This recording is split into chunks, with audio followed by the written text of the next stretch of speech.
Supreme court ఎన్ని మొట్టికాయలు కొట్టినా రాజకీయ పార్టీలకు చిత్తశుద్ధి లేకపోతే అవి వ్యర్థమవుతాయి. మనసుంటే మార్గం ఉంటుంది. నేరమయ రాజకీయాల, అట్లాగే డబ్బు సారా రాజకీయాలు, దాంతోపాటు అనుచిత ఉచితాలు ప్రజలకు పందేరు చేయడం, ఇలాంటివన్నీ కూడా అరికట్టాలంటే కోర్టులు ఎన్ని సూచనలు చేసినా, ఎంత అభ్యంసించినా చట్టాలు చేయాల్సింది, ముఖ్యంగా మారాల్సింది రాజకీయ పార్టీలు. కానీ కొన్ని చట్టాలు రాజకీయ పార్టీలను కూడా తప్పనిసరి మారుస్తాయి. ఉదాహరణకు మీకు 2 సంవత్సరాల కంటే శిక్ష ఇవ్వబడగానే తప్పనిసరి ఆటోమేటిక్గా పార్టీ మనకు పదవి పోవాలి అని సుప్రీంకోర్టు ఆదేశించగానే తప్పనిసరి రాహుల్ గాంధీ అట్లాగే లక్షద్వీప్ ఎమ్మెల్యే ఎంపీ పదవి పోయింది. సరే, అప్పీల్కి పోతే వేరు. కానీ కొన్ని చట్టాలు ఖచ్చితంగా నిర్బంధించి అయినా సరే పార్లమెంట్ మీద ప్రజల ఒత్తిడి చేసి సాధించాలి. కానీ అనుచిత ఉచితాల మీద ప్రజలు ఒత్తిడి చేయరు కదా. అట్లాగే అనుచిత ఉచితాలు వద్దని కూడా ప్రజలు అన్నారు కదా. గతంలో అభ్యర్థులు తమ పార్టీలు లేకుంటే వాళ్ళు లంచాలు ఇచ్చి ఒక రకంగా డబ్బు సారా పంచి గెలిచేవాళ్ళు. ఇప్పుడు ఏమైందంటే ప్రభుత్వమే అధికారికంగా ఆ పార్టీలే మేము అధికారంలోకి వచ్చినాక సూపర్ 6లు లేకపోతే 6 గ్యారంటీలు 16 హామీలు 36 వాగ్దానాలు చేస్తూ అందరినీ ఒక రకంగా చెప్పాలంటే కరప్ట్ చేస్తుంది. కనుక ప్రజలను కరప్ట్ చేసే వ్యవస్థలలో ప్రజాధనాన్ని దుర్వినియోగం చేస్తున్నారని సుప్రీంకోర్టు అభిశంసించింది.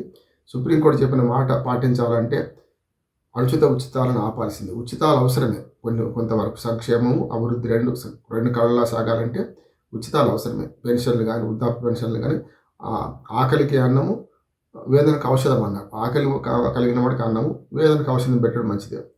కానీ అవసరం లేని వాడికి అనుచిత ఉచితాలు ఇస్తే సోమరిపోతులుగా తయారవుతున్నారని సుప్రీంకోర్టు చెప్పింది. కనుక దీన్ని అర్థం చేసుకొని, దీన్ని ఆధారం చేసుకొని రాజకీయ పార్టీలు మారాలి. ఆ వైపుగా సంస్కరణ తీసుకురావాలి. రెండవది, నేరమయ రాజకీయాలు పోవాలంటే ఖచ్చితంగా చట్టాలు అవసరమే. ఇప్పటికే 5 అంశాల మీద అఫిడవిట్ ఏమంటున్నారు. అందులో బూతులు రాసినా సరే, ఏమి రాయకపోయినా సరే పెద్దగా దానివల్ల ప్రయోజనం లేకుండా పోతుంది. కనుక అట్లా కాకుండా నేర చరిత్ర, ఆస్తులు, అప్పులు, అట్లాగే విద్యార్హత ఈ విషయాల్లో తప్పులు జరిగితే వాళ్ళ పదవి పోద్దని రావాలి. ఇప్పటికీ ఫిరాయింపుల చట్టం అక్కడికి రాని చుట్టం అయిపోయింది.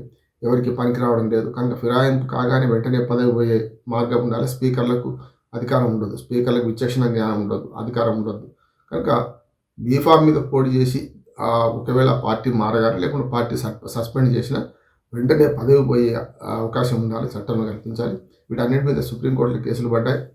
నేర చరిత్రలను రాజకీయాల్లోకి రాకుండా చేయాలంటే ఖచ్చితమైన నిబంధనలు ఉండాలి.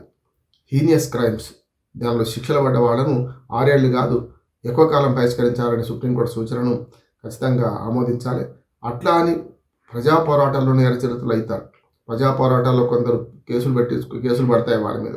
వాళ్లను మొత్తం నేర చరిత్రలుగా పట్టిస్తే మరి కమ్యూనిస్ట్ పార్టీ నాయకులు సురవరం సుధాకర్ రెడ్డి గారి మీద కూడా ఓ రకంగా చెప్పారని నేర చరిత్రుడు, అన్ని రకాల నేరాలు ఉన్నాయని చెప్పి కేసులు నమోదైనాయి. కనుక ప్రజా ఉద్యమాలు వేరు, వ్యక్తిగతంగా హింస చేయడం వేరు. రాబరీ, రేపు, డెకాయిటీ, అట్లాగే హత్యాభియోగ నేరాలు, వీటి మాత్రం ఖచ్చితంగా సీరియస్గా తీసుకోవాలి. ప్రజాప్రతినిధులు నేరమైన రాజకీయాలను పరిష్కరించాలంటే ఓటర్కి ఏమో హక్కు లేదు, ఏది జైల్లో ఉన్నవాడు ఓటు వేయడానికి, కానీ జైల్లో ఉన్నవాడు పోటీ చేయడానికి హక్కు లేదు. ఇట్లాంటివన్నీ కూడా చట్టంలో కొన్ని లొసుగులు ఉన్నాయి. ఫిరాయింపుల చట్టంలో ఆ లొసుగులు తీసేయాలి.